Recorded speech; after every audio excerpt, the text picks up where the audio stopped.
Hey, it's Ramsey Dewey over here in Shanghai, China. Welcome to another edition of Q&A with the Coach. Today, Maverick Kundalina says, Mr. Dewey, can you talk about Pankration, both ancient and modern iterations? If you're not familiar with Pankration in ancient Greeks, In ancient Greeks? What am I saying? In the ancient Greek Olympics, there's a linguistic term for when you're thinking ahead and you're going to pluralize something at the end of a phrase, but then you end up pluralize something at the beginning of the phrase. So I wanted to say ancient Greek Olympics, but I ended up saying ancient Greeks instead of ancient Greek, singular, Olympics, plural. What is that linguistic term? Man, I took a bunch of linguistic classes in college.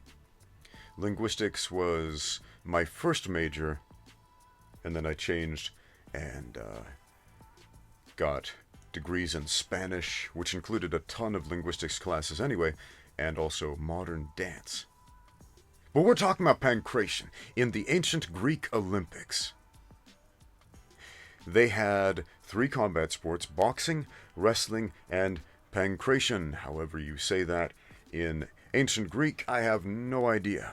But in the modern world, we generally say Pankration, which meant all skill or all power. In other words, you're combining striking and grappling. They had a striking sport, boxing, and a grappling sport, wrestling, which were notably different than their modern-day equivalents. Boxing, for example, the only rule was that you had to strike with the fist. You could not strike with an open hand, or an elbow, or a head, or a kick, although some historians suggest that ancient Greek boxing may have actually been kickboxing, so we don't really know. But as far as striking with the hands, they were pretty strict on the idea you had to strike with a closed fist. There was a story about an ancient Greek boxer in the Olympics who, in a sudden death overtime, because they did that, used an open hand strike to impale his opponent's abdomen and rip out his guts. And he got disqualified for using an illegal strike. In a sport where almost everything goes, he used an illegal strike. So wrestling, again, different than the modern equivalent. Basically, the only rule was no striking. So you could break fingers, all submissions were allowed, and you submitted by raising one finger like this. There was a famous wrestler in the ancient Olympics who would break his opponent's fingers first so that they could not signal submission before he strangled them to death. And Pankration, of course, was combining all the skill of striking and grappling. In the modern world, Pankration means something quite a bit different. So if you go to a Pankration tournament, the rules vary greatly depending on the organization.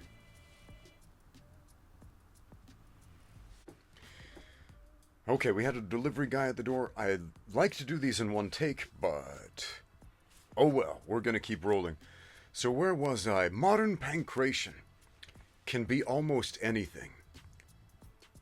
If you say Pankration in the modern world, a lot of people think of the organization that Bas Rutten fought in, back when they did those open hand strikes.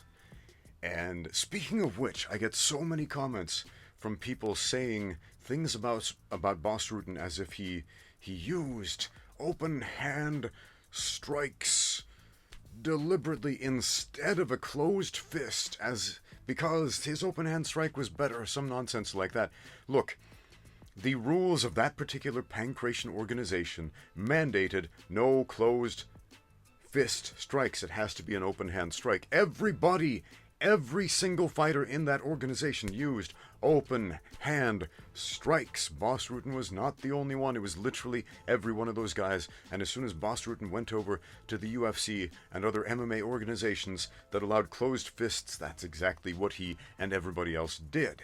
Because when your hand is taped up and gloved up, this is a mechanically superior weapon in every single way to this, in terms of reach, in terms of power, in terms of damage output, with very, very few exceptions. So, there was that, the palm striking, kicking with the funny looking shin guards on, and fighting in the Speedos Pankration that Bas Rutten did. There are a ton of other Pankration organizations using that name, some of which don't even allow strikes at all. Some of them are straight submission grappling tournaments using the name Pankration. Generally speaking, almost every Pankration organization in the modern world has way more rules than mixed martial arts, which is kind of a great twist of irony, since the original idea behind Pankration was to allow all skill, all techniques were legal. And so it is weird that it's become this strange shadow of its former self, where it is kind of like this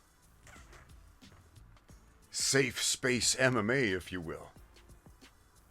Yeah, I said it. Modern Pankration is safe space MMA. It's like dipping your toes in the water because you think the water's too cold and it's gonna shock you. You don't want to jump in right away. It's kind of like what combat jiu-jitsu is to MMA, Pankration is also to MMA. If you're not familiar with combat jiu-jitsu, that's a sport where as soon as the grappling match goes to the ground, you can then use open hand strikes to hit the other guy. So it's kind of like a gateway drug to MMA, if you will. Anyway, that's Pankration, ancient and modern. Tell me about your thoughts and experiences with Pankration in the comments down below. If you have questions for future editions of Q&A with the Coach, email me at ramseydewey@gmail.com, or better yet, just leave your comments in the comments down below, because that's what I read most of the time. Thank you for watching. Now get out there and train.